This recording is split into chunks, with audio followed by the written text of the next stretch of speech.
नमः शिवाय साथियों। आप सबका स्वागत है इस नए लेक्चर में। आज हम डिस्कस करेंगे the dependence of Indian businesses on Chinese expertise. और ये एक बहुत इंपॉर्टेंट मुद्दा है, एक बहुत सेंसिटिव नेशनल सिक्योरिटी का एक मुद्दा है। Plus not just national security but जो हमारा ट्रेड एंड कॉमर्स है, इंटरनेशनल ट्रेड, डोमेस्टिक ट्रेड, सब कुछ इसमें कवर होगा। तो पहले हम थोड़ा सा एक कॉन्टेक्स्ट समझते हैं, एक बैकग्राउंड इसका समझते हैं, फिर हम मेन मुद्दे की बात करेंगे। तो जब कोविड 19 हुआ था तो डेफिनेटली इंडिया के लिए एक बहुत बड़ा चैलेंज था वो। मतलब पूरे वर्ल्ड के लिए चैलेंज था, इंडिया के लिए भी बहुत बड़ा चैलेंज था, क्योंकि इंडिया की पॉपुलेशन लाइक 140 करोड़। ऐसी महामारी जो हमने लाइक पहली बार देखी, like the novel corona virus. तो उस दौरान भाई हम लोगों ने लॉकडाउन किया।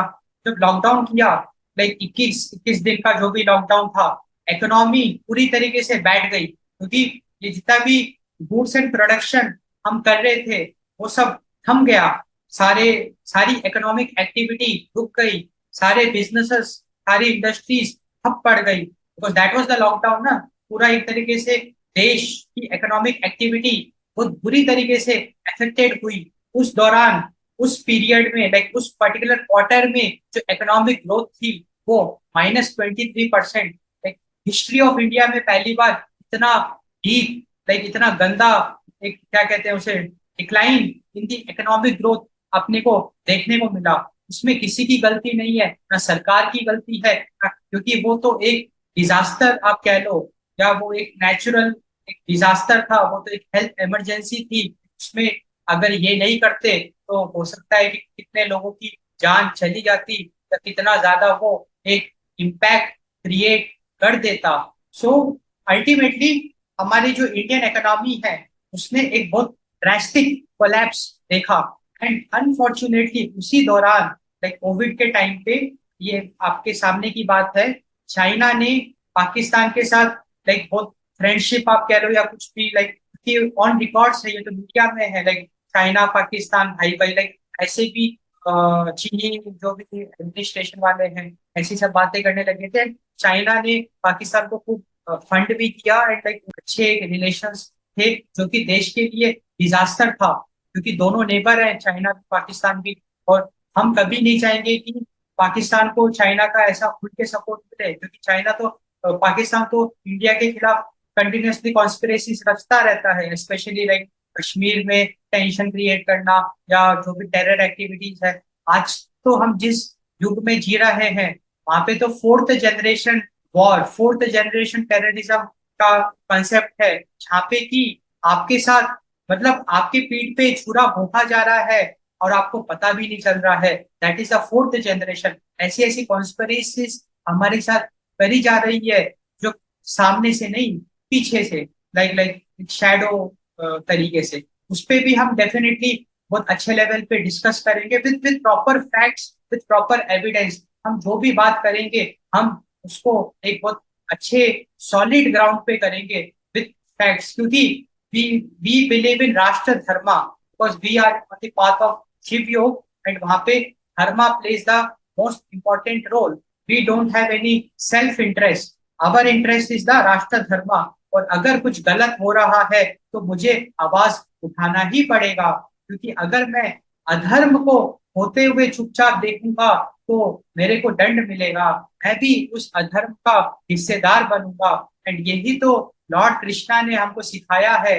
लॉर्ड कृष्णा ने महाभारत में यही तो सिखाया है कि भीष्म पितामह जो इतने पावरफुल थे, लाइक महाभारत में जितने भी कैरेक्टर्स थे, like he was like the most powerful of all of them, Bhishma Pitamah, because उन्होंने सही मायने में धर्म का पालन किया है। ये एक फैक्ट है, उन्होंने सही मायने में धर्म का पालन किया था, और वो धर्मात्मा थे।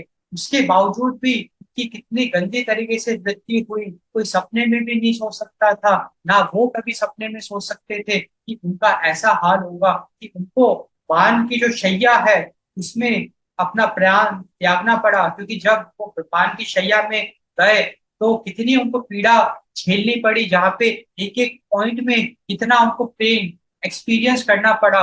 What ever is happening to me, I am 100% responsible for that. Whatever is happening to me, I am 100% responsible for that. Bhishma Pitamah के साथ जो भी हुआ, he is 100% responsible for that. तो यहाँ पे एक सबसे बड़ा क्वेश्चन यही अराइज होता है कि भीष्म पितामह तो धर्मात्मा है, वो भी कह रहे, वो भी लॉर्ड कृष्णा को उन्होंने कहा कि हे वासुदेव, मैंने तो हमेशा धर्म का पालन किया है, आप मेरा कैसे वध कर सकते हो? मैं तो धर्म का हमेशा से रक्षा करता हूँ, मैं धर्म को फॉलो करता हूँ। How then he had to face so much suffering? अगर वो इतने धर्मात्मा थे तो फिर तो ये एक उनके साथ अन्याय हो गया, वो तो पॉसिबल ही नहीं है भाई। जो भी जिसके साथ हो रहा है, ही इज 100% रिस्पॉन्सिबल। और अगर भीष्म पितामह के साथ इतना उनको पीड़ा झेलनी पड़ी, इतनी गंदी मृत्यु हुई, ही इज रिस्पॉन्सिबल। एंड उनके साथ क्या अधर्म हुआ, उन्होंने बहुत घोर पाप उनसे हो गया। और वो पाप था जब चीर हरण हो रहा था तो उन्होंने आवाज नहीं उठाई उसके अगेंस्ट, क्योंकि he senior, he is the mentor. और उनके टीम में इतना एक महापाप, एक देवी शक्ति का सरेआम अनादर एक हो रहा था, एक देवी शक्ति का सरेआम डिसरेस्पेक्ट हो रहा था, इतना एक अधर्म कह लो, इतना महापाप वो हो रहा था। भीष्म पितामह ने एक आवाज नहीं उठाई, उन्होंने अधर्म चुपचाप होते हुए देखते रहे। एंड उसका देखो कितना गंदा उनको दंड मिला, कितना गंदा, क्योंकि वो एक महापाप था, बहुत भयंकर पाप था। और जितना बड़ा अधर्म होगा उसका हिस्सा भी फिर उतना ही पीड़ादायक होगा। इसलिए आप जाग जाइए। मैं आपके साथ जो भी ये फैक्ट शेयर कर रहा हूँ, ये बिल्कुल वैलिड बात है। आप चाहो तो इसको क्रॉस वैलिडेट करा लो। राष्ट्र धर्म भी हमारे करिकुलम का पार्ट है। It's a part of our curriculum. Like if we have to be safe from the karmic baggages, we have to raise voice against the adharma. And this is what Lord Krishna taught us through Mahabharata. Lord Krishna ने यही हमको एक सीख दी थी कि अधर्म को आप चुपचाप होते हुए अगर देखोगे तो आप भी उस अधर्म का हिस्सा बनोगे, क्योंकि इनडायरेक्टली आप उस अधर्म को सपोर्ट कर रहे हो। तो be very smart, never ever support the adharma and just raise the voice against it, then you will be safe. We will not get any karma out of that. And this is what I am doing, and this is what we are doing. राष्ट्र धर्मा भी हमारे curriculum का part, it's a part of our curriculum, and it's so important, it's very very important. We have to raise voice against the अधर्मा।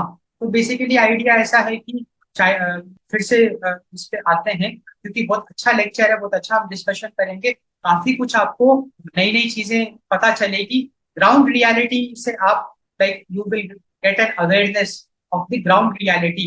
क्योंकि media में जो भी बातें हैं, मीडिया तो बहुत बड़े लेवल पे फैब्रिकेटेड है। और जो भी मैं यहाँ पे कहता हूँ, आई एम वेरी रिस्पॉन्सिबल।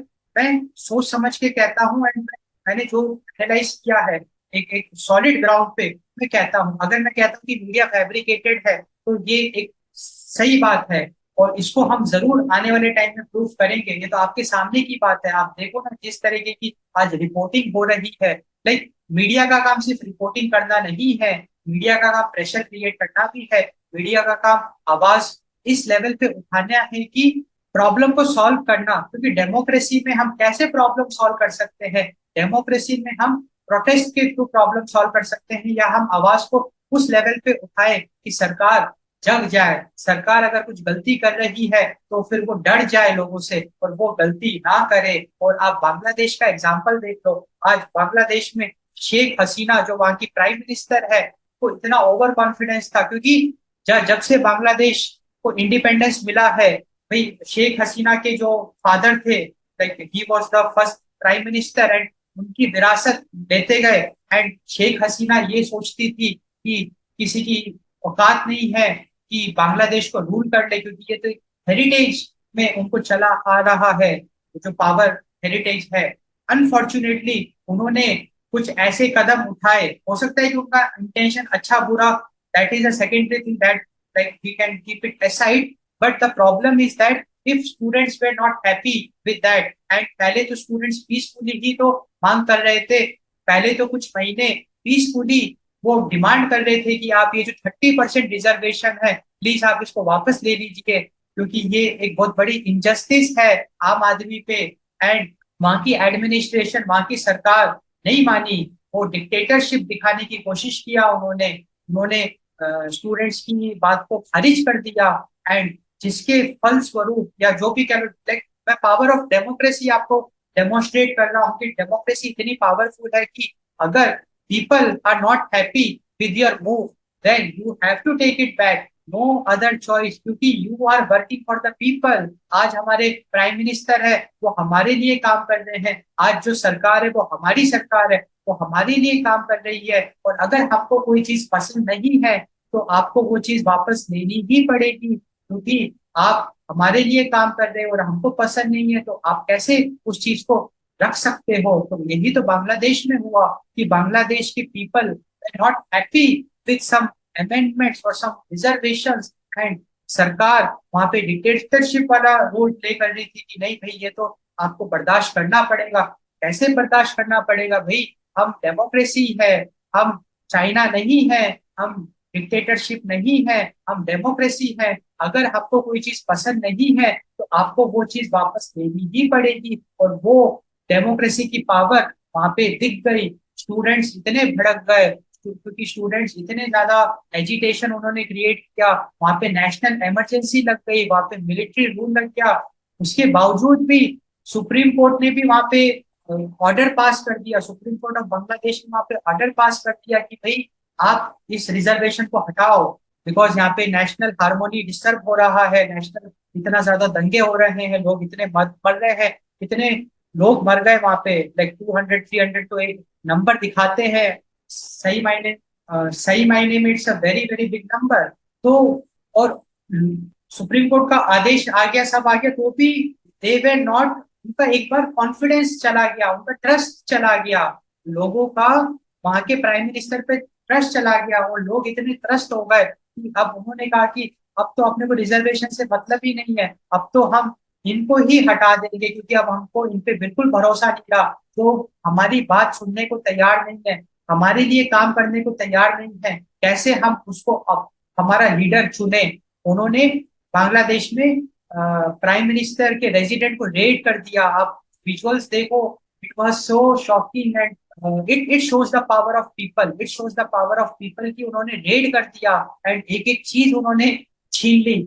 आप देखोगे उनके घर, शेख हसीना का जो प्राइम मिनिस्टर का जो रेजिडेंट है, उसमें एक एक चीज वहां लोग तो लाइक ले लेके चले गए, क्योंकि लोगों का ये आर्ग्यूमेंट है कि वो सारी चीजें हमारे पैसे की है, that all belongs to the public property, and this and यही चीज तो भारत में भी हुई फार्म प्रोटेस्ट में। फार्म प्रोटेस्ट में एक बहुत बड़ा अधर्म हुआ है, to be very honest with you, like this you should know. जो हमारा फार्म प्रोटेस्ट हुआ था, जहाँ पे लाखों किसान रोड पे आए, पंजाब हरियाणा के किसान, लाखों किसान जो दिल्ली की सड़क पे आए, उन्होंने अपनी मांग रखी। They were not happy with some farm laws, and it was the responsibility of the government कि अगर कोई हैप्पी नहीं है तो आप उसको हैप्पी करो, और अगर आप उसको हैप्पी नहीं कर पा रहे हो तो फिर आपकी कमी है वो, आपकी। भाई मिनिस्टर्स ने 20+ टॉक्स करा, अरे भाई 20+ आप टॉक्स कर रहे हो, आप क्या टॉक कर रहे हो, हमको थोड़ा कम समझ में आ रहा है। और कैसे आप 12 महीने तक रोड पे उनको रख सकते हो, कैसे आप, हजारों लोगों ने सुसाइड किया है वहां पे, ये बिल्कुल फैक्ट है, वहां पे हजारों लोगों ने सुसाइड किया है। आप कैसे लोगों को मरते, वो तो किसान भाई है हमारे, वो किसान है, अन्नदाता है, उनको आप कैसे मरते हुए देख सकते हो। तो ये एक बहुत बड़ा इंजस्टिस हुआ है फार्म प्रोटेस्ट में।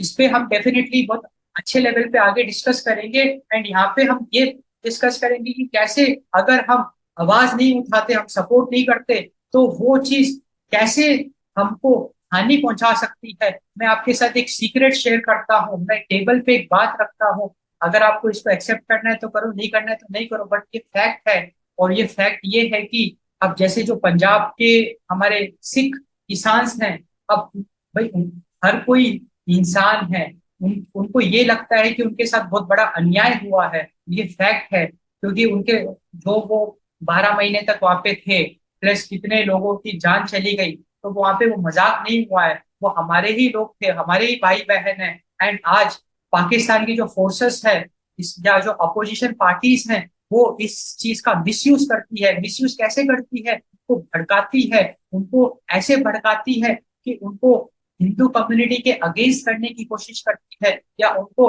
रूलिंग पार्टी के अगेंस्ट करने की कोशिश करती है, एंड थ्रू कॉन्स्पिरेसीज कराने की कोशिश करती है, एंड ऐसी ऐसी कॉन्स्पिरेसीज कराने की कोशिश करती है, फूड एडल्ट्रेशन की, भाई स्ट्रीट फूड में, लाइक दिल्ली में जैसे जो स्ट्रीट फूड्स है या जो भी है वहां पे एक बहुत नेक्स्ट लेवल की जो कॉन्स्पिरेसी है वो कराने की कोशिश करती है। अब आपको ये बात जितनी एक्सेप्ट करनी है नहीं करनी है वो तो मेरा ऑब्जेक्टिव नहीं है, मैं तो आपको एक आइडिया दे रहा हूँ, मैं आपको एक फैक्ट बता रहा हूँ कि ऐसी ऐसी चीजें भी घटती है, and it's a part of intelligence, it's a part of national security. Here comes the role of dharma, here comes the role of rashtra dharma. ठीक है, अब हम मेन मुद्दे पे आते हैं, क्योंकि ऐसे तो फिर हम बहुत सारी चीजें डिस्कस कर सकते हैं, वो हम अच्छे से करेंगे ऑर्गेनाइज तरीके से।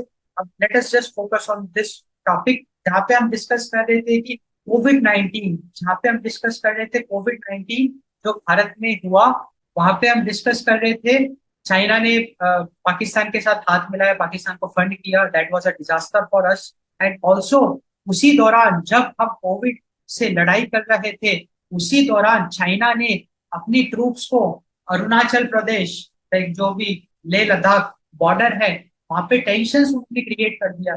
देखो how insensitive insensible they are, कि दे कांट सी कि इंडिया कितना प्रॉब्लम फेस कर रहा है। आज आज एक हेल्थ इमरजेंसी है और वहां पे सरकार का ध्यान भटकाने के लिए, लाइक और ज्यादा प्रेशर क्रिएट करने के लिए चाइना ने अपने ट्रूप्स को वहां पे भेज दिया, LAC, line of actual control. उस दौरान भारत के सामने टू फ्रंट सिचुएशन खड़ी हो गई, जहां पे कि LOC पे, लाइन ऑफ कंट्रोल पे पाकिस्तान का खतरा था, और LAC पे, लाइन ऑफ एक्चुअल कंट्रोल पे चाइनीज ट्रूप्स का खतरा था।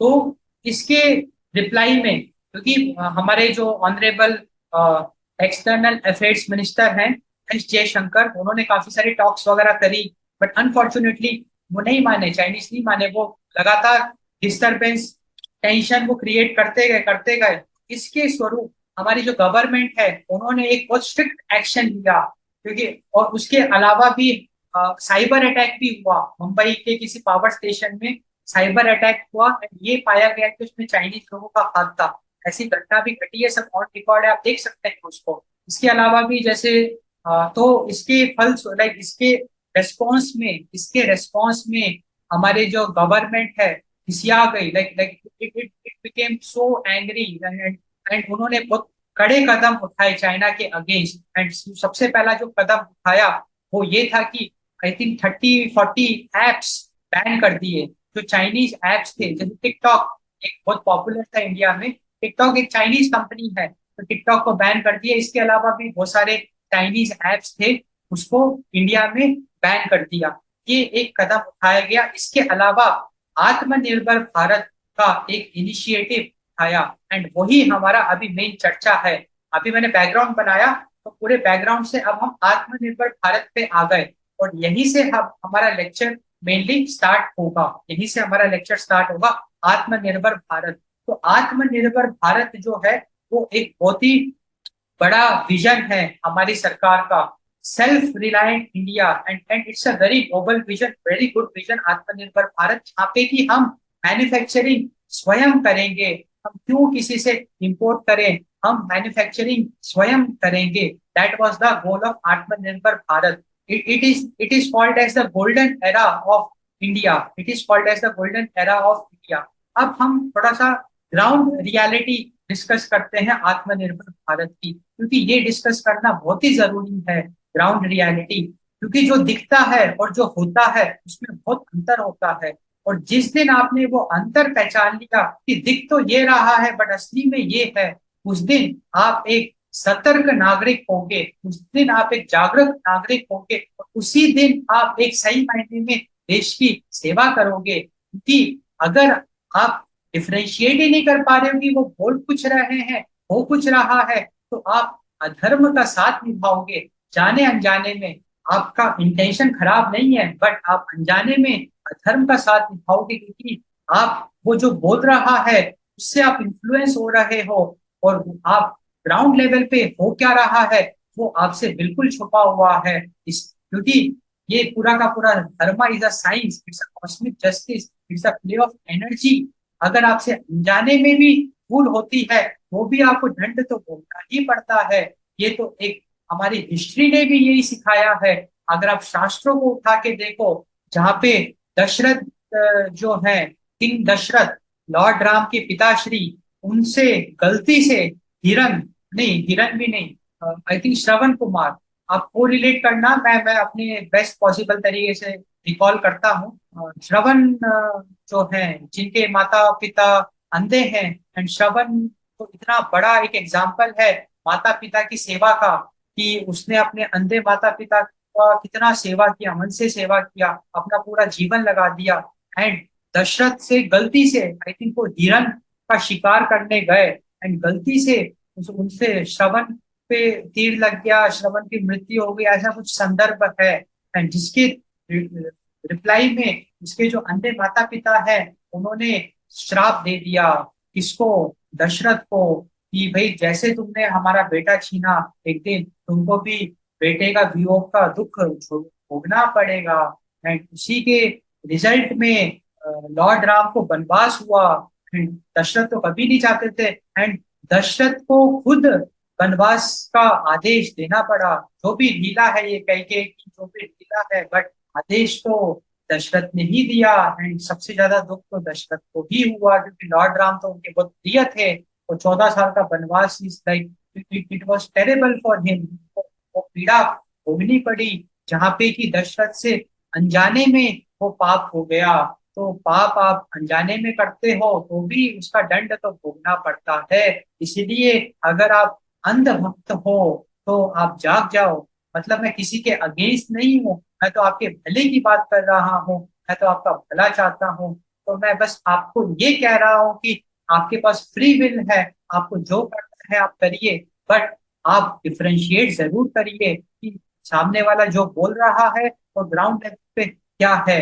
अगर आपको लगता है कि हाँ दोनों मैच कर रहा है, तो मैं खुद कहता हूँ कि हमको सपोर्ट करना चाहिए, क्योंकि हम सब, हमारे सपोर्ट से ही तो हमारा हमारा जो राजा है, हमारा जो लीडर है, वो देश को आगे बढ़ाएगा। तो हमारे लीडर को, हमारे राजा को हमारे सपोर्ट की जरूरत है। बट गलत में हम हमारे राजा का सपोर्ट अगर करेंगे तो हमारी भी वाट लगेगी, और हम नहीं चाहते कि हमारी वाट लगे। हम इतनी अच्छी साधना कर रहे हैं, हम इतनी अच्छी साधना कर रहे हैं, हम इतनी अच्छी हमारी शुद्धि कर रहे हैं, क्यों हम कीचड़ लपेटें? क्योंकि जब हम अधर्म करते हैं तो उसका अपने को क्या रेस्पॉन्स मिलता है? कीचड़, the negative vibrations. We have to stay away from that, and we have to follow the राष्ट्र धर्मा for that. तो अब हम आत्मनिर्भर Bharat, the golden era of self reliant India पे डिस्कशन करते हैं कि ये क्या चीज है। थोड़ा आप इसको फील करो, एंड अपने लेवल पे जरूर आप इस पे रिसर्च करो। तो देखो, आइडिया ऐसा है कि जो गवर्नमेंट है उसने भारत के खजाने से 10 लाख करोड़ रुपए लाइक निकाल लिए। भारत के खजाने से 10 लाख करोड़ रुपए निकाल लिए इन दिस आत्मनिर्भर भारत। एंड उसमें उन्होंने क्या किया, उन्होंने फिस्कल स्टिमुलस दिए। उन्होंने फिस्कल स्टिमुलस दिए। फिस्कल स्टिमुलस का मतलब लोगों को मदद पहुंचाई, अलग अलग सेक्टर्स के लोगों को कैश के थ्रू मदद पहुंचाई। This is a very good move, really appreciable. ठीक है, आपने मदद पहुंचाई, and that is okay. Fiscal stimulus उन्होंने दिए। उसके अलावा प्रोडक्शन लिंक्ड इंसेंटिव उन्होंने स्टार्ट किया।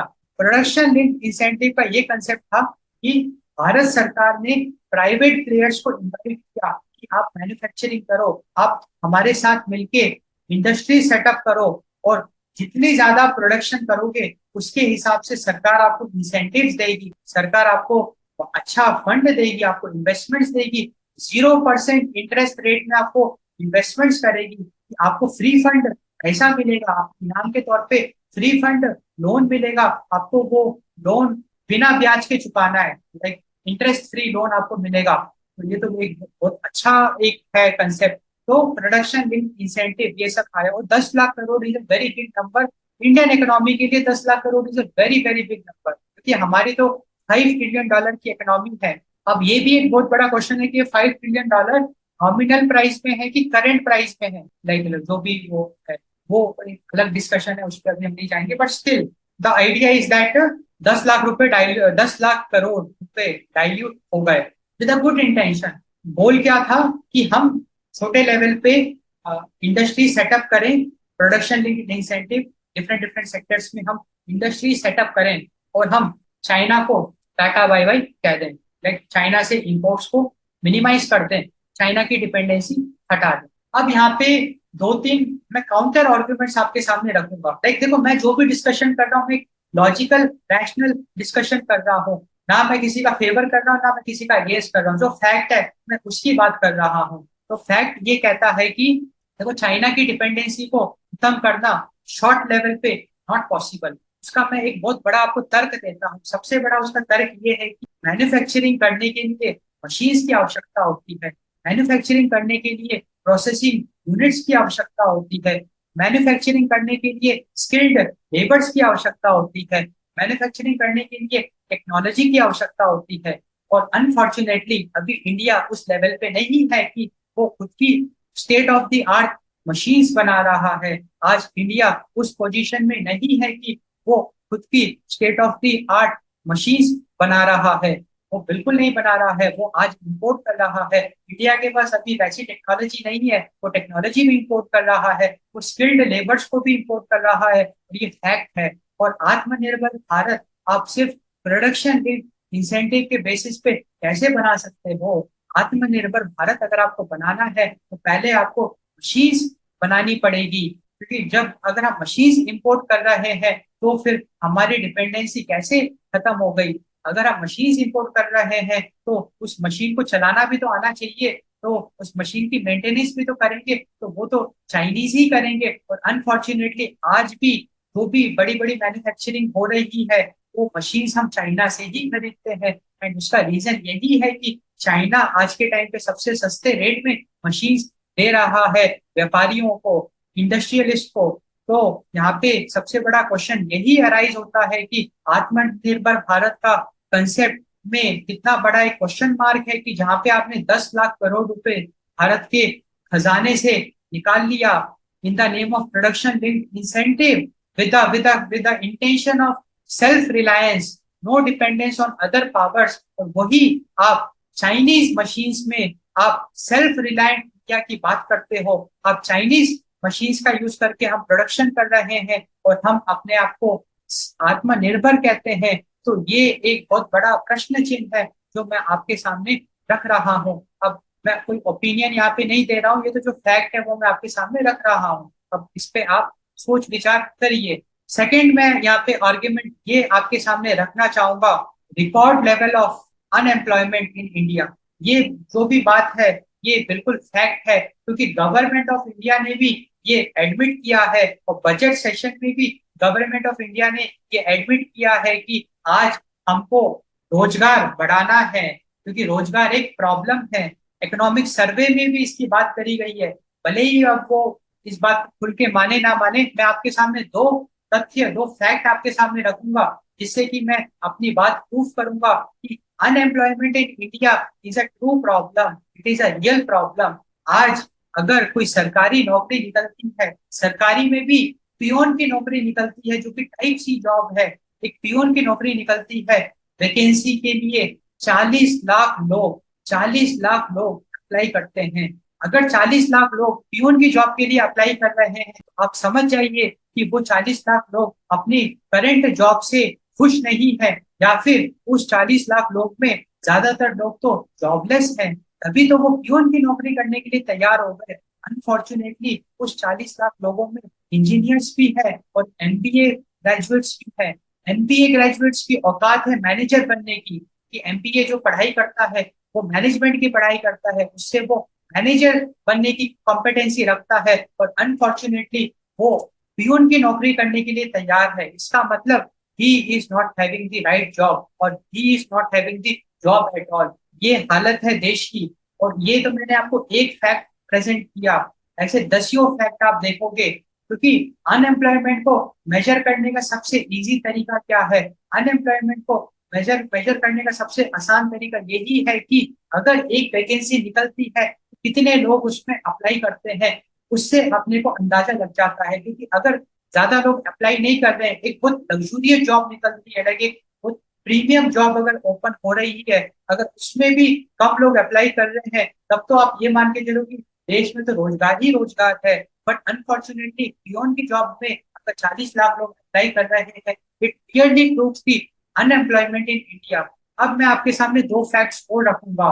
Skill India, skill India mission जो है, it was like a very interesting mission on papers, on talking, on papers, on documentation was so good. अब skill India का जो भी विजन आप देख लो, इंटेंशन देख लो, that's very good. See, we appreciate the intention, क्योंकि भाई हम तो हमेशा ये कहते हैं कि इंटेंशन शुड बी प्योर। अगर आपका डेफिनेटली बहुत अच्छा इंटेंशन है कि भाई हम स्किल अपस्किल करें, क्योंकि अपस्किल से ही तो जॉब की प्रॉब्लम सॉल्व होगी। और स्किल इंडिया को आपने एक बहुत बड़े लेवल पे एग्जीक्यूट करने की कोशिश करी, and we salute you for that, we appreciate your efforts. But unfortunately there is a difference between the positive intention and the execution. क्योंकि यहाँ पे अगर मैं देश लेवल की बात करूं, जब तक हम एग्जीक्यूशन नहीं करेंगे, तब तक हम लोगों का भला कैसे करेंगे, तब तक हम लोगों को रिलीफ कैसे पहुंचाएंगे, आज हम कैसे शांत रह सकते हैं कि हमारे जो भाई बहन है, constitution of India says that all Indians are brothers and sisters. And कितने हमारे ब्रदर्स एंड सिस्टर्स आज जॉबलेस हैं, आज कितने हमारे ब्रदर्स एंड सिस्टर्स जॉबलेस हैं, हम कैसे वो चीज शांति से बर्दाश्त कर सकते हैं। हम तो आवाज उठाएंगे ही उठाएंगे, और हम तो ये आवाज उठा रहे हैं कि there is a difference between the positive intention, the execution. क्योंकि स्किल इंडिया का जो आपने एग्जीक्यूशन किया है, unfortunately that was a total failure. क्योंकि अगर वो सक्सेस होता तो आज ये नौबत नहीं होती, तो आज इतना अपस्किलिंग होता और देश में रोजगार ही रोजगार होता। अब वो फेल क्यों हुआ, उसके पीछे भी जो कारण है वो भी हम आने वाले टाइम में जरूर डिस्कस करेंगे। हम आपको ये प्रूफ करेंगे कि आज भी देश में काफी सारी फोर्सेस एक्ट करती है, जो कि सरकार की टांग खींचने में लगी हुई है। कि सरकार अगर कुछ अच्छा करना चाहती है तो वो फोर्सेस कॉन्स्पिरेसीज कर करके उसमें कुछ ब्लंडर्स डाल देती है, जिससे कि वो काम हो नहीं पाता है। ये एक फैक्ट है। क्योंकि स्किल इंडिया में एक ब्लंडर तो मैं आपके सामने अभी पेश करना चाहता हूँ। जब स्किल इंडिया या कौशल योजना, प्रधानमंत्री कौशल विकास योजना पर्टिकुलरली, अगर उसका मैं ब्लंडर आपके सामने शेयर करूं, उसका क्या कंसेप्ट था? उसका कंसेप्ट ये था कि हम थर्ड पार्टी प्राइवेट प्लेयर्स को हम कॉन्ट्रैक्ट देंगे कि आप पैसा लगाओ। लाइक सरकार आपको एक एक बिजनेस मॉडल था, जिसमें वो सरकार को भी फायदा हो रहा था और थर्ड पार्टी प्लेयर को भी तो बहुत ज्यादा फायदा हो रहा था कि आप अपना सेंटर खोलो एंड वहां पे आप रोजगार दो। और रोजगार ना दो, आप अपस्किलिंग करो, कौशल दो, कौशल कौशल में स्किल स्किल डेवलपमेंट आप करो। एंड उसमें अलग अलग कॉन्सेप्ट थे, लाइक अलग अलग सेक्टर्स थे। इलेक्ट्रॉनिक्स का सेक्टर था, लाइक कुछ रिपेयरिंग वगैरह हो गया, phone repairing and all, tailor वगैरह हो गया, लाइक बहुत सारे उसमें सेक्टर्स थे। उस पर अभी हम ज्यादा जाएंगे नहीं, बहुत सारे उसमें सेक्टर्स थे, सेगमेंट्स थे उसमें। अब यहाँ पे क्या ब्लेंडर है, कितना अच्छा है ऑन पेपर्स, कि कितना अच्छा एक विजन अपने को देखने को मिल रहा है कि जहाँ पे हम पूरे इंडिया में हर एक डिस्ट्रिक्ट में एक एक दो दो सेंटर्स ओपन करेंगे, प्राइवेट प्लेयर्स के साथ हाथ मिला मिला के, एंड अप स्किलिंग करेंगे, हम कौशल करेंगे। यहाँ पे ब्लंडर ये हो गया कि हम इंडिया में अगर कोई चीज, कोई भी पॉलिसी अगर आप इंडिया में बनाते हो, तो वहां पे करप्शन को आप कैसे इग्नोर कर सकते हो? क्योंकि हम कलयुग में रह रहे हैं, एंड कलयुग में आम आदमी करप्शन कर रहा है, ये इसमें कोई डिनायल नहीं है। तो करप्शन कैसे हुआ, ब्लंडर कैसे हुआ पीएम के वाई में, प्रधानमंत्री कौशल विकास योजना में कैसे ब्लंडर हो गया? जो सेंटर्स थे, जो थर्ड पार्टी वाले थे, उन्होंने सरकार को बेवकूफ बना दिया, बहुत गंदा वाला बेवकूफ बनाया। क्योंकि कंसेप्ट ये था कि जो सेंटर है उसको अच्छे अच्छे फैकल्टीज रखने थे, अच्छा खर्चा करना था, उसको अच्छी अच्छी मशीन सेटअप करना था, एंड उसको रेगुलर क्लासेस करानी थी, उसको अपने पॉकेट से एक अच्छा पैसा खर्च करना था, लोगों से पैसा लेना भी था और खर्चा भी करना था।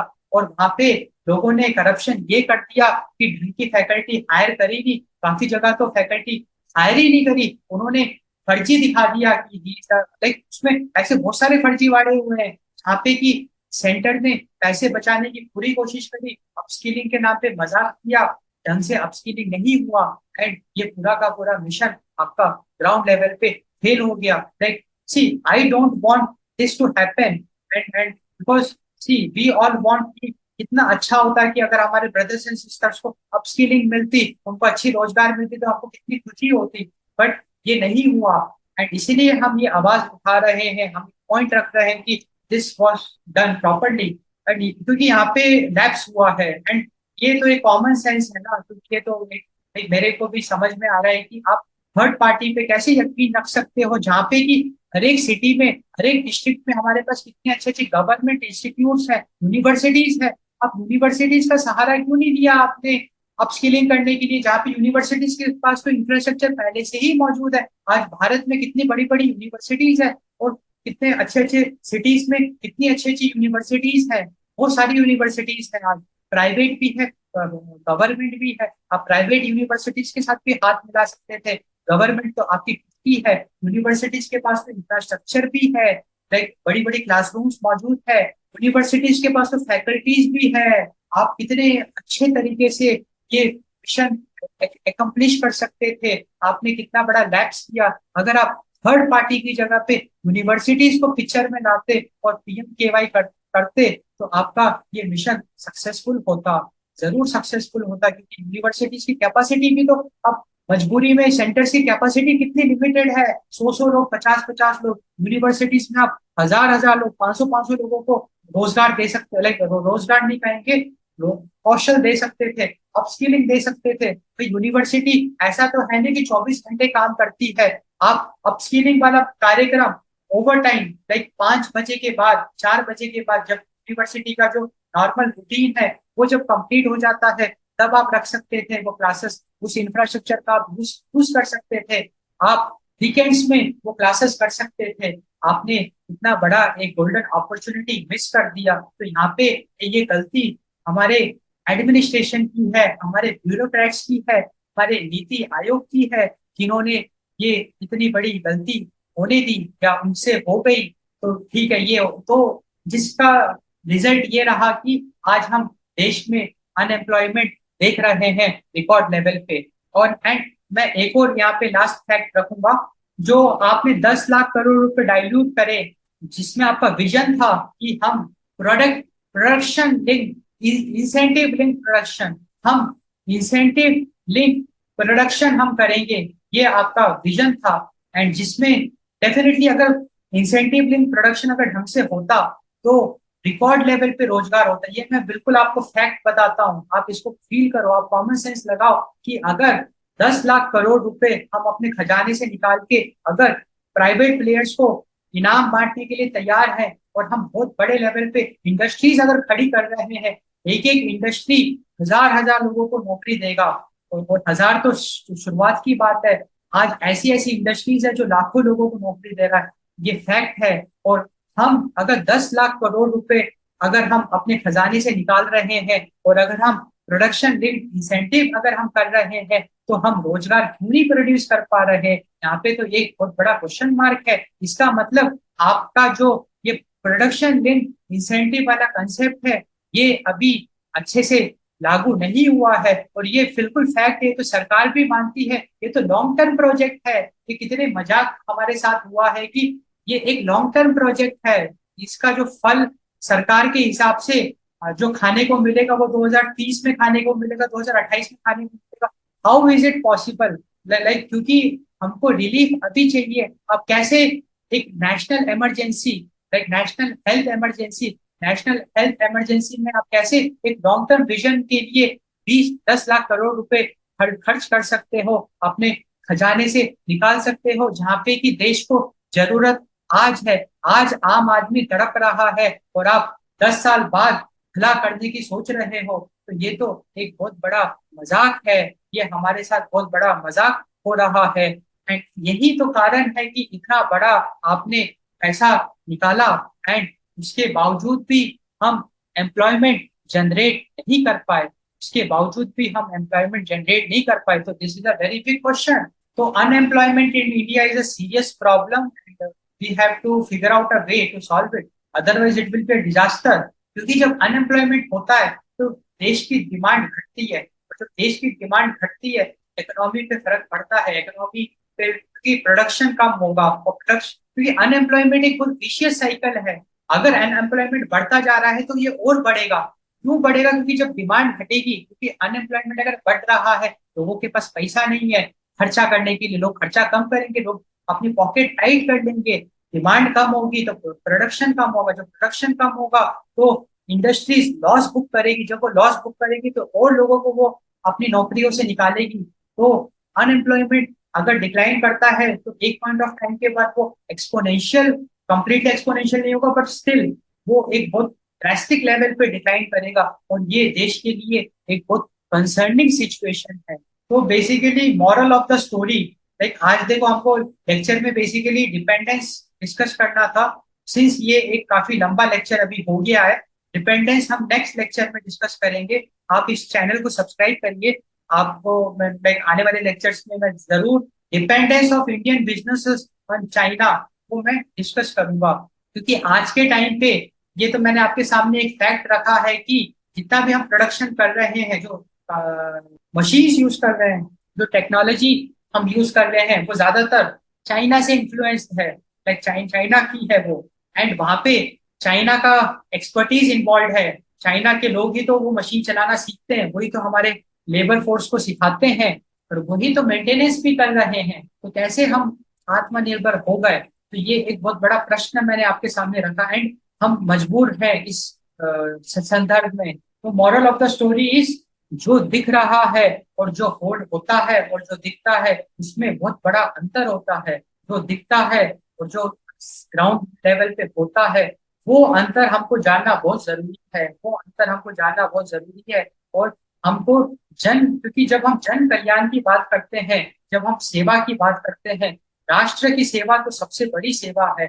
अगर मैं सरकार के रॉन्ग मूव को चैलेंज करूं और मैं सरकार को अगर सुधार दूं, हो सकता है कि सरकार का इंटेंशन खराब नहीं है, हो सकता है कि सरकार को पता ही नहीं कि ऐसा कुछ हो रहा है, और अगर मैं वो चीज उनके नजर में लेके आ जाऊं और अगर वो चीज ठीक कर दे, तो मैं लाखों लोगों का जो डैमेज है वो होने से बचा दूं।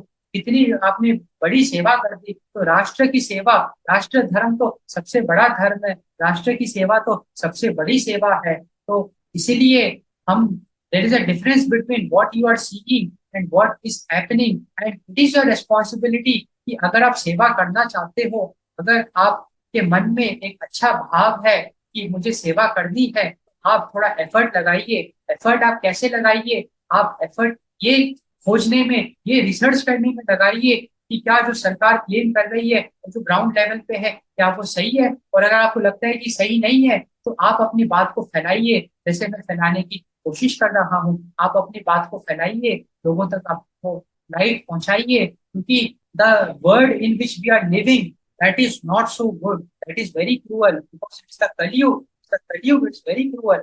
मैं आपको एक और फैक्ट आपके साथ शेयर करके इस लेक्चर को क्लोज करूंगा, क्योंकि हमने एक बहुत अच्छा मोमेंटम अभी गेन किया है, and it's a very important fact, आपको ये बात बिल्कुल पता होनी चाहिए। अभी रिसेंटली हमारे honourable prime minister Narendra Modi को क्या कहते हैं, रशिया ने हाईएस्ट सिविलियन का अवार्ड दिया। रशिया ने हाईएस्ट सिविलियन का अवार्ड दिया। अब आप मुझे एक बात बताओ, रशिया एक ऐसी कंट्री है जिसने यूक्रेन पे अटैक किया, 20 लाख मासूम यूक्रेन के लोगों की गृहस्थी उन्होंने उजाड़ दी, और आज 2.5 साल से वहां पे स्ट्रगल चल रहा है। ऐसे कंट्री ने अगर हमारे ऑनरेबल प्राइम मिनिस्टर को हाईएस्ट सिविलियन ऑफ रशिया, अरे भाई ये तो कितना बड़ा मजाक रशिया ने हमारे साथ किया। हम बेवकूफ थोड़ी ना है, हम कैसे ये बर्दाश्त कर सकते हैं? अरे भाई, हमारे प्राइम मिनिस्टर का रशिया से क्या लेना देना है? हमारे प्राइम मिनिस्टर तो इंडिया के हैं, वो रशिया के थोड़ी ना है। वो कैसे भाई, highest civilian of Russia should be a Russian, highest civilian of Russia तो भैया किसी रशियन को मिलना चाहिए ना, क्योंकि नाम से ही पता चल रहा है highest civilian of Russia. How can our prime minister be the highest civilian of Russia? तो उन्होंने खुलेआम हमारा मजाक उड़ाया है। मजाक कैसे उड़ाया है, मैं आपको फैक्ट बताता हूँ, आप इस बात को सुनिए। कैसे हमारे साथ लोग कॉन्स्पिरेसी कर रहे हैं, कैसे हम लोग फोर्थ जनरेशन वॉर में है, उसको आप सुनिए। देखिए बेसिकली आइडिया ऐसा है कि जैसे ही रशिया ने यूक्रेन पे अटैक किया, रशिया पे सैंक्शंस लग गए, रशिया पे रोक लग गई, रशिया इंटरनेशनल ट्रेड आज नहीं कर पा रहा है, रशिया से कोई भी इंपोर्ट करने के लिए तैयार नहीं है, क्योंकि रशिया ने एक बहुत होना काम किया, जिसने उसने यूक्रेन पे अटैक कर दिया, एंड उस पे इंटरनेशनल सैंक्शंस लग गए, जहाँ पे कि the world powers, the countries are restricted from importing produce from the Russia. अब रशिया ने क्या किया, रशिया ने हमारे ऑनरेबल प्राइम मिनिस्टर मोदी का जो अभी रूलिंग गवर्नमेंट है उसके साथ हाथ मिलाया। एंड रशिया, अभी आप देख रहे हो कि जब से ये वॉर हुआ है ना, भारत भारी मात्रा में रशिया से ऑयल परचेज कर रहा है। ये बिल्कुल फैक्ट है, ये तो कोई डिनाई कर ही नहीं सकता, क्योंकि ये तो ग्राउंड की बात है कि भारत भारी मात्रा में, आज के टाइम पे भी भारत भारी मात्रा में रशिया से ऑयल परचेज कर रहा है। और हमारे honourable foreign affair minister S Jaishankar हमको खुलेआम बेवकूफ बनाते हैं, हमको बेवकूफ बनाते हैं। वो कहते हैं कि हम सस्ते रेट में रशिया से ऑयल खरीद रहे हैं, हम सस्ते रेट में रशिया से ऑयल खरीद रहे हैं। अरे भैया, अगर आप सस्ते रेट में रशिया से ऑयल खरीद रहे हो तो फ्यूल प्राइसेस आपने 100 रुपीज प्लस कैसे कर दिया। पिछले सालों तो हमारा जो फ्यूल प्राइस था वो 130 रुपीज तक पहुंच गया। कितना बड़ा आपने देश को लाइक देश को धोखा दिया, आपने कितना बड़ा देश को धोखा दिया। फ्यूल प्राइसेस आपने, आप रशिया से अगर सस्ता तेल खरीद रहे हो तो फ्यूल प्राइसेस आपने 130 कैसे पहुंचा दिए। आज भी फ्यूल प्राइस 100 रुपए टच कर रहा है। हिस्ट्री ऑफ इंडिया में कभी इंडिया को कितना 1990s में इंडिया को कितना इकोनॉमिक चैलेंज फेस करना पड़ा, जहाँ पे मनमोहन सिंह जी ने एक रिफॉर्म लेके आए एंड उन्होंने भारत को बचा लिया, भारत की इकोनॉमी को गिरने से बचा लिया। उस समय भी फ्यूल प्राइस इतना नहीं था। हिस्ट्री ऑफ इंडिया में पहली बार हम इतना ज्यादा फ्यूल प्राइस पे कर रहे हैं। एंड आप समझदार हैं, आप क्यों नहीं समझ रहे कि अगर डीजल प्राइस बढ़ेगा तो बढ़ेगा 30% मतलब रिकॉर्ड लेवल पे बढ़ गया डीजल प्राइस, उसकी वजह से ट्रांसपोर्टेशन कॉस्ट बढ़ गया। और जब ट्रांसपोर्टेशन कॉस्ट बढ़ता है तो क्या होता है, महंगाई बढ़ती है। क्योंकि अगर ट्रांसपोर्टेशन कॉस्ट बढ़ गया तो हर चीज महंगी हो गई। जो अमूल का पैकेट वाला दूध आधा लीटर किसी लाइक अभी 22 रुपए का आता था, आज वो 32-33 रुपए का हो गया। हर चीज 3 गुनी हो गई। आप क्यों नहीं देख रहे कि महंगाई बढ़ गई, और महंगाई बढ़ने का सबसे बड़ा कारण फ्यूल प्राइस है। और आप क्यों नहीं देख रहे हमारे कितने भाई बहन जो आज सही, जो आज अच्छे पोजीशन में नहीं है, जो डेली वेज वर्कर है, जो रोज कमाता खाता है, जो बेचारा रिक्शा चला रहा है, जो क्या क्या काम कर रहा है, आज आज वो वेटर कर रहा है, जो रोज कमाने खाने वाला है, उसकी कमाई थोड़ी ना बढ़ी है भैया। उसके तो रेट, आज आप रिक्शा यूज करते हो तो आप उतने ही पैसे दे रहे हो, या जो भी आप एक सर्विस यूज कर रहे हो उसके रेट्स नहीं बढ़े। अनफॉर्चुनेटली महंगाई बढ़ गई तो वो जहाँ पहले 4 रोटी खाता था आज वो आधा भूखा है। हो सकता है कि एक टाइम वो रोटी भी नहीं खा रहा है। और ये जो भी बात है ये सत्य बात है। तो आप देखो ना कि कितना बड़ा हमारे साथ छल करा जा रहा है, और हम चुपचाप उसको, अधर्मा को देख रहे हैं, सपोर्ट कर रहे हैं। That is not like, that is not allowed. Like अब अलाउड कहना नहीं कहना वो तो एक डिबेटेबल है, but we shouldn't do that, because we should follow the Rashtra Dharma, that is the key. And इसमें एक बात आप और सुन लो कि रशिया भारत जामनगर, जहाँ पे कि अंबानी का अभी प्री वेडिंग हुआ था, Anant Ambani and Radhika Merchant, pre wedding में रिहाना को बुलाया गया, जहाँ पे हजारों करोड़, लाइक बहुत सारे हंड्रेड्स ऑफ करोड़ सिर्फ रिहाना को एक परफॉर्मेंस के लिए दिए गए वहां पे जामनगर में। अब यहाँ पे बिल्कुल कोई ऑब्जेक्शन हमको करना नहीं चाहिए। उनका पैसा है भैया, उनकी मेहनत की कमाई है, अब उनको जैसे मर्जी वैसे वो करे, ठीक है। Definitely I will not interfere in that. I have no right also to interfere in that, but I have the right to point this out that उसी जामनगर से जो अपनी अंबानी की रिफाइनरी है, जो अंबानी की रिफाइनरी है, वहाँ मैसिव लेवल पे एक्सपोर्ट हो रहा है। आज इंडिया ऑयल एक्सपोर्ट कर रहा है बहुत बड़े लेवल पे। एक तरफ इंडिया ने अपना फ्यूल प्राइस 100 रुपीज, 130 रुपीज कर दिया, और एक तरफ मैसिव लेवल पे वो फ्यूल को एक्सपोर्ट कर रहा है। आप देखो ना सरकार कैसे आपके पीठ पे छुरा भोंक रहा है। आप क्यों नहीं देख रहे? Why can't you see the difference between what is been told to you, what is been presented to you, what is the ground reality? The ground reality is that since the Russia Ukraine war in the Jamnagar, Ambani की refinery में ये काम हो रहा है। अंबानी की refinery में क्या काम हो रहा है? मैसिव लेवल पे रशिया से तेल खरीदा जा रहा है और सस्ते रेट में। वो तो बहुत बड़ा मजाक है। वो अच्छे रेट्स में वही भारत सरकार ने रशिया को खुलेआम ऑन रिकॉर्ड्स 40,000 करोड़ रुपए दिए हैं। किस बात के दिए हैं वो तो हमको पता नहीं। इसीलिए तो भैया रशिया भारत के प्राइम मिनिस्टर को हाईएस्ट सिविलियन ऑफ रशिया का अवार्ड दे रहा है। अब अब आप कहोगे कि भाई इंडिया अगर ऑयल एक्सपोर्ट कर रहा है तो अच्छी गर्व की बात है हमारे लिए। भैया इंडिया अगर एक्सपोर्ट करेगा तो इंडिया की इकोनॉमी ग्रो करेगी। तो आपको क्या लगता है वो पैसा इंडिया के पास जा रहा होगा? रशिया इंडिया का मिसयूज कर रहा है क्योंकि रशिया पे तो लग गया सैंक्शन। रशिया पे लग गया सैंक्शन, रशिया से तो कोई खरीद नहीं सकता ऑयल। तो रशिया का जो ऑयल है वो जामनगर के थ्रू वो पूरे वर्ल्ड में एक्सपोर्ट कर रहा है। तो डेफिनेटली इनडायरेक्टली बैकग्राउंड में भाई 40,000 करोड़ जो भारत सरकार ने दिए हैं, हो सकता है कि वो जो लेवा बेची हो रही है, जो एक्सपोर्ट हो रहे हैं, उसका एक हिस्सा भारत सरकार ने रखा होगा, एक हिस्सा तो रशिया को जल्दी पड़ेगा। तभी तो हाईएस्ट सिविलियन अवार्ड मिल रहा है। और आप ये क्यों नहीं देख रहे कि भारत में आपने फ्यूल प्राइस को रिकॉर्ड लेवल पे टच करा दिया और आप एक तरफ रिकॉर्ड लेवल पे एक्सपोर्ट कर रहे हो? और आप ये क्यों नहीं देख रहे कि उस ट्रांजैक्शन में अंबानी की रिफाइनरी भी तो खूब पैसा छाप रही है? अरे भैया अगर रिफाइनरी में एक एक हिस्सा अंबानी की रिफाइनरी को भी तो जा रहा होगा, और वही तो हिस्से, वही तो कमाई से रिहाना आज सौ like hundreds of crore rupees में परफॉर्मेंस कर रही है, या और कोई कर रही है। तो now I got the right and I am happy about this. Now I got the right, now I got the authority to question the personal expenses of honourable Ambanis, the honorable families of Ambanis. Now I have got the perfect authority कि आप कैसे, like अब आप कैसे कर सकते हैं, अब वो तो अभी मैं क्वेश्चन नहीं करूंगा, बट स्टिल ये जो एक्टिविटी हो रही है ये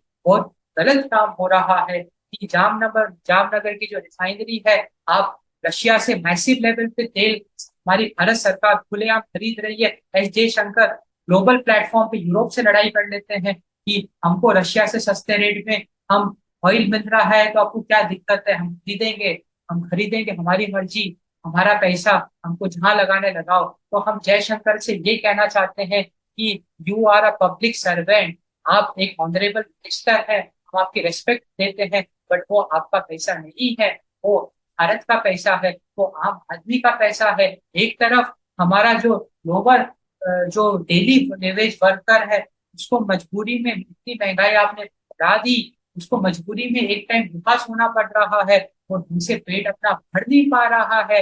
और आप यहाँ पे ऐसे कह रहे हो कि हमारी मर्जी हमारा पैसा, हम जहां मर्जी उससे तेल खरीदे? नहीं, आप अपनी मर्जी नहीं चला सकते। आप अपने पड़ोसी को देखिए, बांग्लादेश को देखिए, वहां से आप सीखिए। आप अपनी मर्जी नहीं चला सकते क्योंकि यहाँ पे हमको देश की मर्जी चलानी पड़ेगी, हमको यहाँ पे राष्ट्र धर्म निभाना ही पड़ेगा, को राष्ट्र का कल्याण करना ही पड़ेगा, और कोई ऑप्शन बचा ही नहीं है हमारे सामने। क्योंकि ये तो एक महापाप आप कर रहे हो। आप अपने आप को हिंदू कहते हो और आप हंड्रेड्स ऑफ करोड़ हिंदुओं के पीठ पे छुरा भोंकते हो, और वही हमारे ऑनरेबल प्राइम मिनिस्टर मंदिर का उद्घाटन करते हैं। ये तो एक बहुत ही बड़ा मजाक आपने बना दिया है धर्म का कि ऐसे करप्ट पॉलिटिशियंस। भाई आप शंकराचार्य को आपने सेकेंड लेवल पे आप लेके गए, भाई आप उनकी बात नहीं सुन रहे और आप इन करप्ट पॉलिटिशियंस की अंधभक्ति कर रहे हो। तो यहाँ पे मॉरल ऑफ द स्टोरी यही है, there is a difference between what is been shown to you, there is a difference between what is being presented to you and the ground reality. There is a difference between what is being documented, जो colourful documents आप देखते हैं, और जो ground level पे हो रहा है, there is a difference. It is the time to awake. आप जागिए, आप जागिए, आप देखिए और आप राष्ट्र की सेवा करिए। राष्ट्र की सेवा आप ऐसे ही करोगे कि जो गलत हो रहा है, जो अधर्म हो रहा है, आप आवाज उठाइए। नहीं तो क्या होगा, मैं आपको एक खुलेआम आपके सामने एक बहुत अच्छा एज अ वेल विशर आपके साथ एक शेयर करना चाहता हूँ। अगर आप ये नहीं करोगे तो आपके साथ क्या होगा? भले ही आप एक बहुत बड़े तपस्वी हैं, आप एक बहुत सिंसियर साधक हैं, जो सुबह 4 बजे उठ के रात को सोने से पहले खूब आप तपस्या कर रहे हैं, we salute your sincerity, we salute you, but unfortunately जो आप ये अधर्म चुपचाप देख रहे हैं, इस अधर्म को सपोर्ट कर रहे हैं इनडायरेक्टली बाई डूइंग द अंधभक्ति, या by supporting the government in the wrong moves, अगर आप वो कर रहे हो तो होगा क्या। भीष्म पितामह को आप देखिए, जो भीष्म पितामह इतने सज्जन, इतने धर्मात्मा थे, उन्होंने तो कहा कि हमने कभी कुछ गलत काम किया ही नहीं, तो भी उनको इतना पीड़ा भोगना पड़ा, इतना कर्म उनको भोगना पड़ा। क्यों भोगना पड़ा?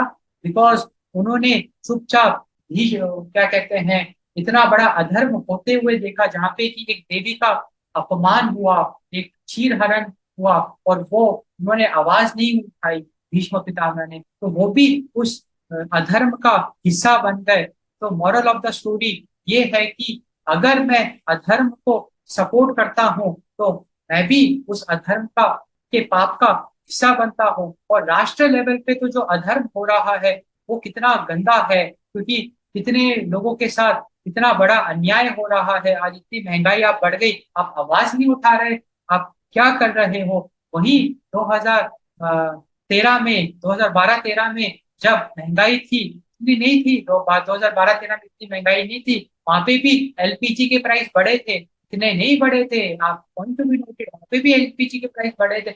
वहां पे तो आपने इतना हंगामा खड़ा किया, आपने इतना हंगामा खड़ा किया, एंड वो जरूरी भी था, वो जरूरी भी था हंगामा खड़ा करना, and we appreciate that, we appreciate your move for that. वहां पे आपने राष्ट्र धर्म निभाया, बट अब आप हिंदुत्व के नाम पे, लोग आपको ठग रहे हैं, लोग आपको छल रहे हैं हिंदुत्व के नाम पे, हमारे पीछे छुरा भोंक रहे हैं।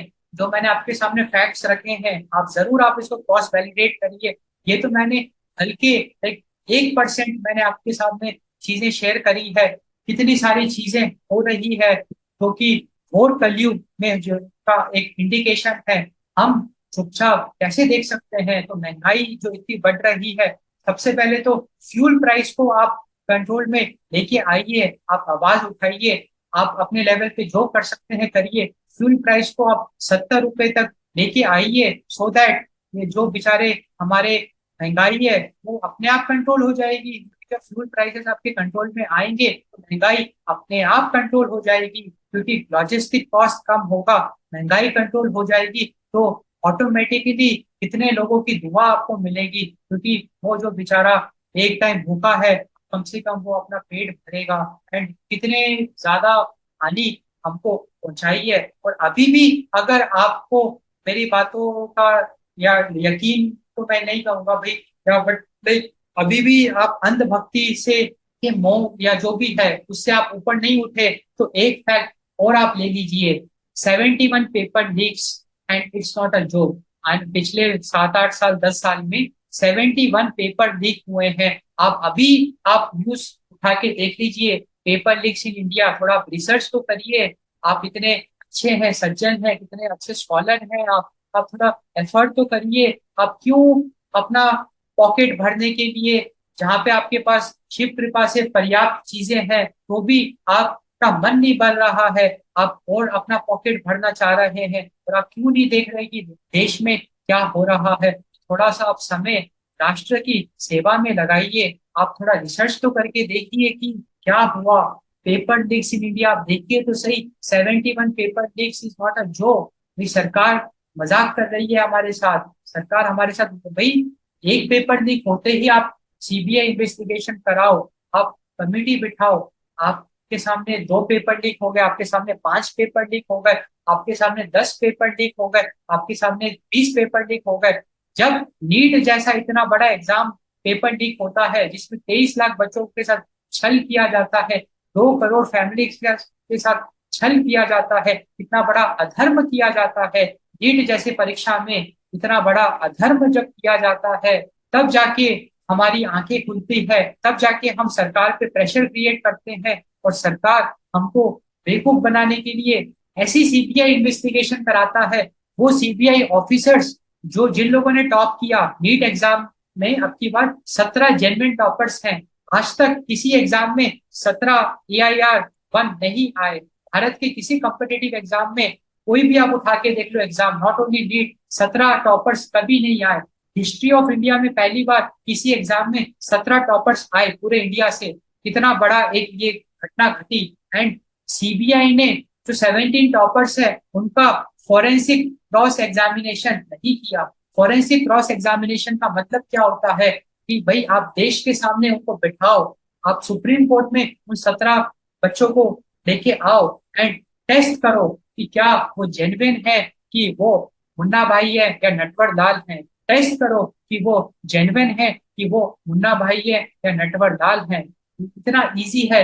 सुप्रीम कोर्ट ने महीनों लगा दिए, सुप्रीम कोर्ट ने महीनों लगा दिए इस चीज को, मतलब डिस्कशन सुनने में, करने में। और रिजल्ट वो उन्होंने अपना डिसीजन पास किया कि हम रीरीट नहीं कराएंगे। उस पर हम फिर कभी डिस्कस करेंगे, सुप्रीम कोर्ट का जो भी जजमेंट था उस पर अभी हम डिस्कस नहीं करें। बट हम ये कह रहे हैं कि अगर आप ये फॉरेंसिक क्रॉस एग्जामिनेशन करते under the with the help of experts and पूरे इंडिया के सामने, एक दिन के अंदर पक्का हो जाता।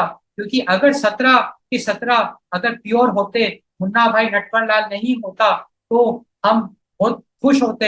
हमको लगता है कि ये डिजर्विंग कैंडिडेट्स है, इसका मतलब पेपर लीक बड़े लेवल पे नहीं हुआ है। और वही उन 17 के 17 में नटवर लाल मुन्ना लाल होते, देश के सामने पूरी पोल खुल जाती पेपर लीक की। एंड बहुत इजीली ये डिसीजन निकल के आ जाता। एंड मैं ये कहता हूँ क्योंकि मेरा कॉमन सेंस ये कहता है कि जो चीज आज तक कभी हिस्ट्री ऑफ इंडिया में नहीं हुई, वो अचानक से नीट जैसे एग्जाम में 17 टॉपर कैसे निकल के आ सकते हैं। तो मेरा तो ये मानना है कि उसमें वो सारे आपको मुन्ना भाई नटवर लाल जरूर मिलेंगे। क्योंकि ये तो सीबीआई ने सुप्रीम कोर्ट में भारत के सामने, क्योंकि ये जो भी हियरिंग हुई थी वो भारत के अंदर ही, तो लाइक पूरा ब्रॉडकास्ट हुआ था वो हियरिंग।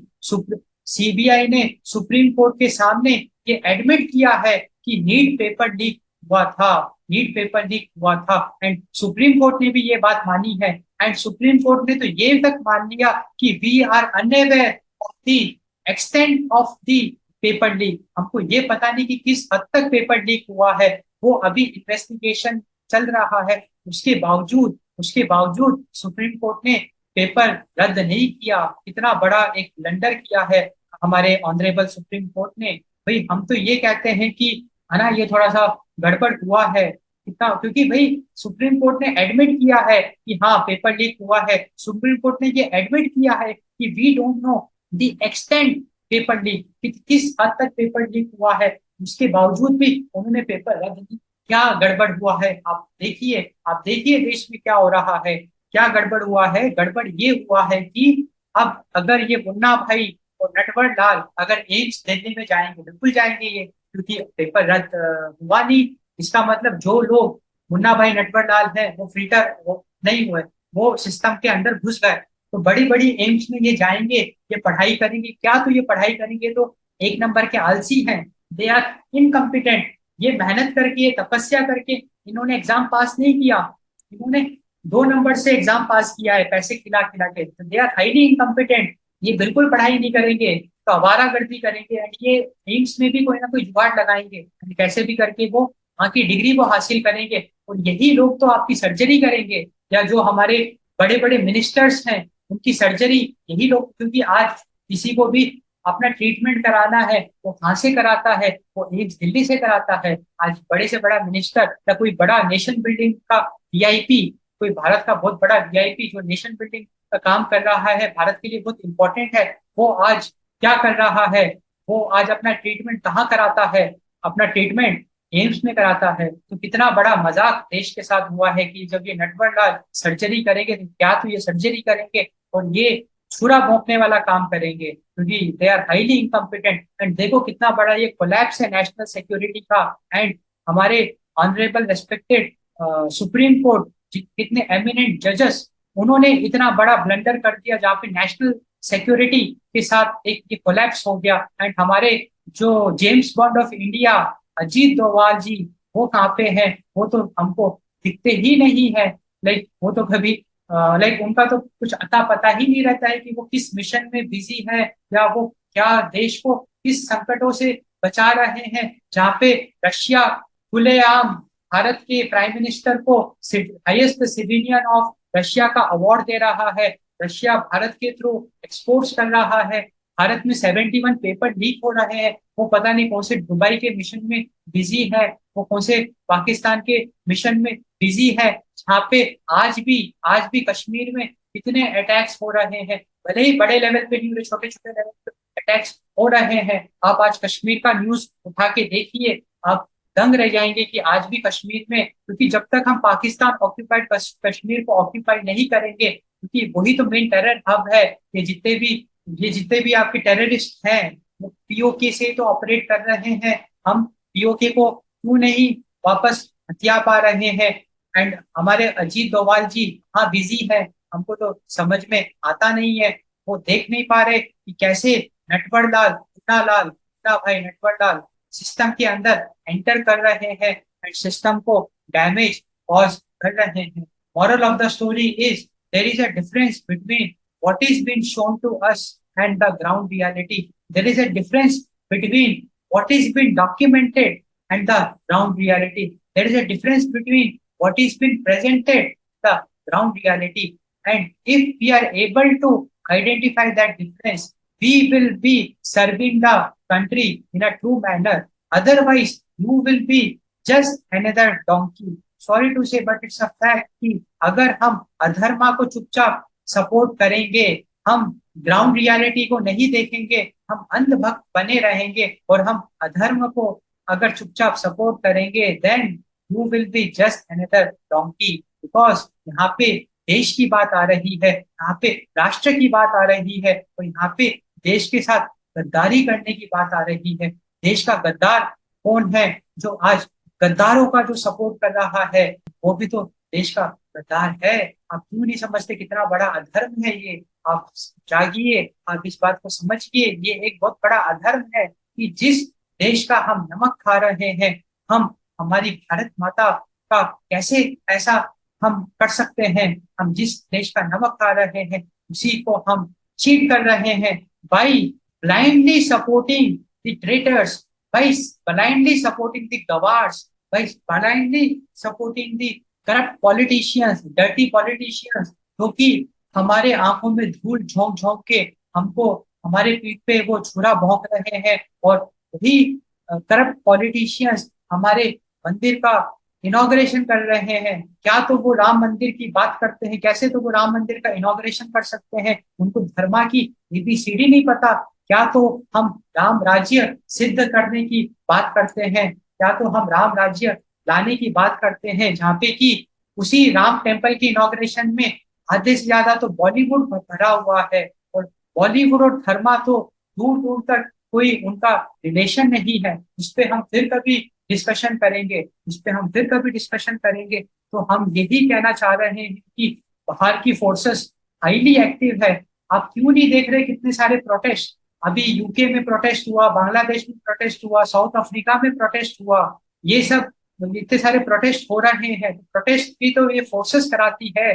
तो आज हम जियो पोलिटिकल सिचुएशन में है that is not a harmonious और peaceful geo, it is full of tension. क्यों नहीं हम देख पा रहे रशिया यूक्रेन कॉन्फ्लिक्ट? क्यों नहीं हम देख पा रहे इसराइल गाजा का जो भी कॉन्फ्लिक्ट है? तो जियो पोलिटिकल सिचुएशन सही नहीं है। एंड चाइना का इन्फ्लुएंस हम क्यों नहीं देख पा रहे? हम यूएस यूरोप का भी इन्फ्लुएंस है, वो भी हमको देखना ही पड़ेगा। एंड हमको सरकार पे प्रेशर बनाना पड़ेगा, और सरकार की गलतियां अगर है तो सरकार को उन गलतियों को दूर करना पड़ेगा। और अगर सरकार नहीं करेगी तो जो बांग्लादेश में हुआ, because we cannot tolerate injustice, we cannot tolerate injustice. तो फाइनली मैं इस लेक्चर को क्लोज करूंगा। आई होप आपको ये लेक्चर पसंद आया, क्योंकि जो भी मैंने आपके सामने बात रखी वो पूरी की पूरी फैक्ट है। मैं तो इस चीज में इतने सालों से लगा हुआ हूँ, मेरी तो खूब खटिया खड़ी हुई है। लाइक जब मुझे ये सब चीजें, जब मैं रिसर्च करता हूँ, मैं जब एफर्ट्स मारता हूँ, मैंने खूब एफर्ट्स मारे हैं and मेरा खूब खून खून खोला है जब मैंने देखा कैसे कॉन्स्पिरेटर हमारा मजाक उड़ा रहे हैं। But since I am into this चिबियो, I I waited for the right time, I waited for the right time. And like मैं अपने लेवल पे मैंने खूब आवाज उठाई, जितना मैं कर सकता था मैंने खूब किया, खूब किया, खूब किया। क्योंकि हर हर बार there is a risk involve, क्योंकि अभी सरकार के पास इतनी पावर है ना कि वो एजेंसीज का मिसयूज कर सकती है, जो आवाज उठा रहा है उसका हानि पहुंचा सकती है। बट अब तो सरकार ने इतनी गलतियां कर दी और सरकार की तो इतनी पोल खुल गई कि अब तो मैं खुलेआम ओपनली ये सारी बातें रख सकता हूँ। अब तो आपके सामने बात है, जो भी मैंने बातें करी है आप इसको क्रॉस वैलिडेट करके देख लो, यू विल फाइंड हाँ जो मैंने दिन रात रिसर्च किया, जो मैंने state of the art efforts लगाया फॉर द राष्ट्र धर्मा एकदम जेन्युइन है। And this is the right time कि लाइक आप इसको seriously low and do support me. Like in the description you will get the link, आप जरूर मुझे सपोर्ट करो सो दैट मैं और आपके लिए अच्छे अच्छे आई ओपनर लेक्चर्स बनाऊं and you will be shock, you will be surprise. So thanks for watching, thanks for your time. नमः शिवाय।